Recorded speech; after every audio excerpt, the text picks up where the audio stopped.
Hey, what's up you guys? Welcome back to our channel. We have now received new inverters which will be used for our PowerCell Pro versions which are coming soon, as well as other custom builds. I am really excited in testing these inverters as they have functions and protections that are not present in the current inverter market. But first, let's see what's inside the box. For the 1000 watt model, inside the box are the following: a 10 square millimeter pair of wires, a user manual, and an AC wire plug, and the inverter itself. Once lifting the inverter out of the box, it is heavy and bigger than our usual inverter with the same power rating. That's because of the built-in charger and ATS circuit inside of it. Upon closer inspection on the bottom, we can see different switch configurations for different types of batteries. This means that this inverter is not limited to lithium iron phosphate batteries, but also to other commonly used batteries for off-grid power.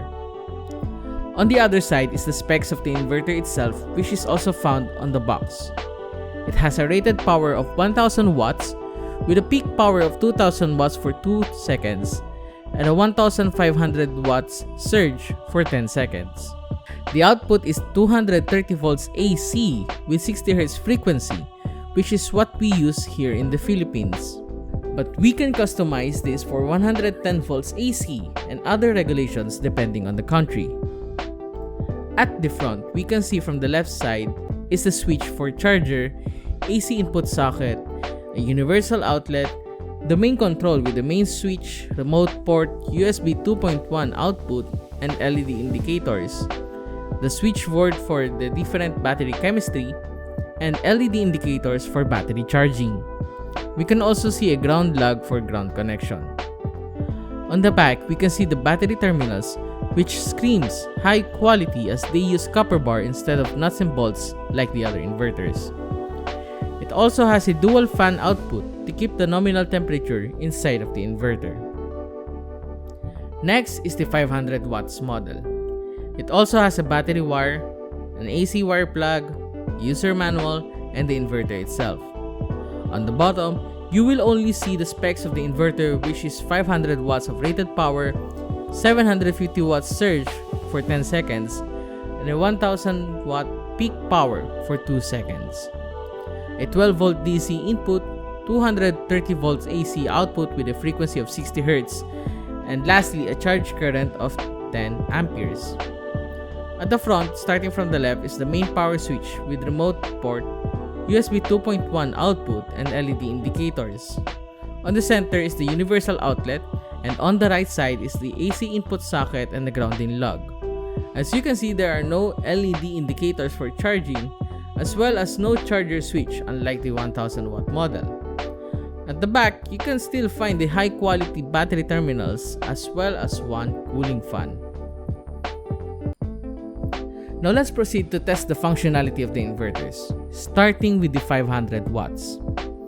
For this test, we're going to use our new watt meter, which shows the capacity, the discharge and charge rate, as well as determine whether the battery is being charged or discharged. Now I've connected a 50 ampere hours lithium iron phosphate battery for this setup, since this is the battery that will commonly pair with this type of inverter. After connecting to the battery to the inverter and the watt meter, I started with testing the AC input charge. With this model, you don't have to turn on the inverter because it will automatically charge the battery for up to 10 amperes. Now we will test the AC output and disconnect the input first. With the load of a soldering iron, which is 70 watts, the battery is being discharged at around 5.5 amperes. But when the AC input is connected while having a load, it automatically bypasses the battery and goes straight to the output. But it also charges the battery at the same time, just like what we can see in the watt meter. When we disconnected the AC input, it automatically transfers the power source to the battery in a span of 16 milliseconds, just like a UPS would. This means that our critical appliances like PC and CCTV won't be affected by sudden power outages. Upon power resumption, however, there is a delay before the charging circuit restarts. I don't see this as an issue since our main focus here is to have a UPS for our appliances. To check if the bypass really worked, I turned off the inverter but the AC input is still connected. The inverter still provides power to the connected load, but there is a 2.6 watts discharge on the battery. This may be happening due to the fan running in the inverter. Now, we're going to test the 1000 watt model. This time, I connected the 230 ampere hours lithium iron phosphate to the inverter with the same wattmeter. This time, the inverter has a charger switch, but upon turning it on while the main switch is off, the charging is unstable and after a few seconds, it goes to bypass mode. But when the main switch is turned on, the charge current becomes stable at 20 amperes. If we connect the load while the charger is on, it still charges the battery and the AC output is bypassed from the battery, which is the same as the 500 watts model.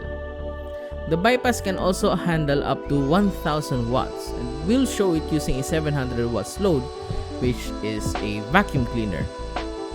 As you can see, the bypass and charging circuit is still on while running a large load. This is truly exciting.